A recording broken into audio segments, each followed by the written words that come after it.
Okay, let's turn briefly to taxes in the time we have left. Each of you had different ideas on taxes, and I think what would be useful is to talk about why you think your proposed change to the tax code is the right one. And Stuart, I'd like to start with you because you did something that I think has been overlooked. Among many things you do that are interesting, one of them is you allow people to deduct the amount of money they spend on college tuition. So in other words, we just heard about tax expenditures and spending through the tax code, which has become the new nemesis of everybody who believes in fiscal responsibility. And here you want to create a new one. Explain well, we want to eliminate others, most I know. of them. Right. So let me make that clear. But I think one of the core things about our proposal is that we want to encourage people to save and invest in the future. So that's why we protect all savings from taxes until you spend the money. It's like a giant IRA, which is unconnected to retirement. Similarly, if under today's tax system, you really have a lot of incentives to invest in machinery, in equipment, to make you more productive. What you don't have is a big incentive to invest in human capital, in education. And that's why we see the deduction for 4 years of college, the equivalent of a state college, as making the playing field more level between equipment and human capital. I think that's very fundamental and very consistent with our vision of protecting Zach, savings. besides the tax on the banks, which you say isn't going to collect any revenue, but might have some benefits or costs, what's interesting in your tax thing? How would you get some money? Well, I mean, like everyone here, we got a lot of money by eliminating expenditures. We also have a couple excise taxes, carbon, and financial transactions. I think more broadly, do you have a question? I was going to say, you were going to end the exclusion of employer-paid health insurance in your plan. Yeah, we do eliminate the exclusion of employer-based health insurance. I mean, I'll talk about that very briefly. I think we all share a commitment to social mobility, to America as an engine of innovation in this country. And right now, the millennial generation that we spoke to really sees our healthcare system as holding us back from accomplishing that goal. People are tied to their jobs. Everyone has a parent who has stayed in a crappy job just for the health insurance. And that's not the kind of America that we want to live in. So we get rid of the employer exclusion, and we make sure that health insurance is affordable for people. People will be able to move from job to job and keep their insurance. Okay, John, you have some taxes. How are you going to get some money out of it? Yeah, we've got a little bit of taxes, yeah. No, I think Michael mentioned this earlier, which is, I think, the essential point. The top end of the income distribution is done exceptionally well. Right now, the top 1% takes home about 20% of the nation's income. Over the last expansion, so looking from 2001 to the beginning of the recession, those in the top 1% took home 65% of the income that was generated over that period. The bottom 90% got a pittance, got about 13%.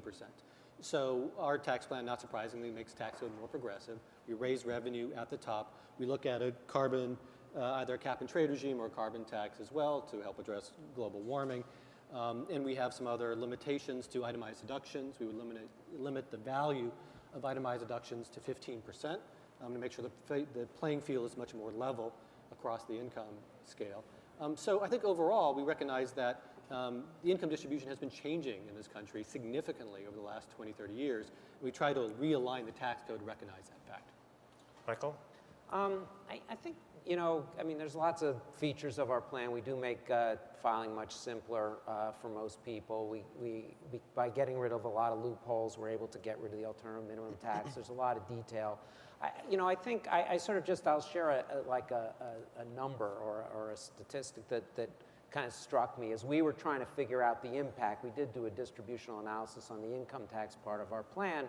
And basically, we do raise taxes on the richest 1%, but it's the equivalent of basically a 1 or 2 year pay freeze if the incomes on the wealthy continue rising at the levels that they've been going at. And the middle class has had a pay freeze for 10 years and counting.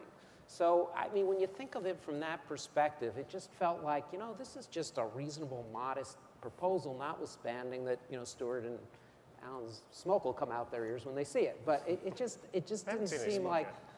Okay, Joe, in your tax plan, where do you get the money?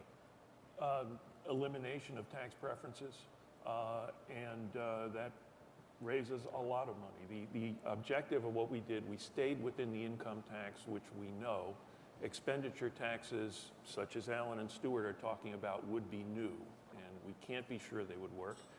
We have income tax rates that are low enough to stimulate efficiencies, and also capital gains and dividends are taxed as ordinary income, which is a tremendous simplification. And a 6.5%. And a 6.5% deficit National reduction surtax. That's Yeah. a sales tax. That's We'll correct. let that go.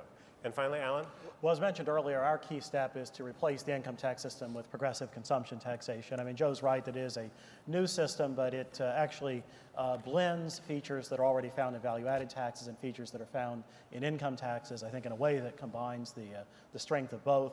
We reject, on the one hand, the idea of simply replacing part of the income tax with a value-added tax or a sales tax, because there's, first of all, I think, concern having two sources of revenue. It really just would stimulate the growth of government. You don't get the full efficiency gains of consumption taxation. We also reject the idea of completely replacing the income tax with a sales tax or value-added tax because of the distributional issues.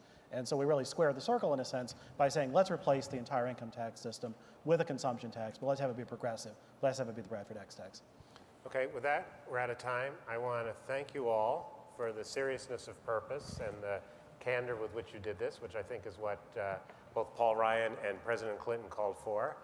And I want to thank you all for, there was not one farm or barnyard metaphor here, which makes this panel distinguished.